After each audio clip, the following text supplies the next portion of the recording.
জীবনে যতদিন শুক্রবার পাবেন 4টা আমল করতে ভুল করবেন না। আজকে শুক্রবার না, আমি জানি না 4টা আমল করেছেন কিনা বা করছেন কিনা, আপনারা মিলিয়ে নেবেন। যদি 4টা আমল আজকে না করে থাকেন, আজকে থেকে জীবনে যতদিন শুক্রবার পাবেন 4টি আমল করতে ভুল করবেন না। পারবো তো ইনশাআল্লাহ? ইনশাআল্লাহ। 1, দুরূদ পড়া। আমার বিশ্বনবী দুরূদ সম্পর্কে কত অসাধারণ কথা বলেছেন।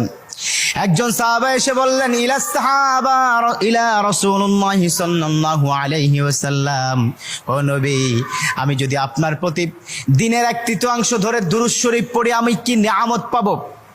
বিশ্বনবী বললেন, তুমি যদি দিনের 1/3 ধরে আমার প্রতি দুরূদ শরীফ পড়ো তোমার জন্য বিশাল উপকার হবে, আরো বাড়িয়ে পড়লে তোমার জন্য আরো ভালো হবে। সাহাবা মহা খুশি হয়ে গেলেন, ইয়া রাসূলুল্লাহ, আমি দিনের অর্ধেক সময় জুড়ে যদি আপনার প্রতি দুরূদ শরীফ পড়ি তাহলে কি হবে? বিশ্বনবী বললেন, এটা বিশাল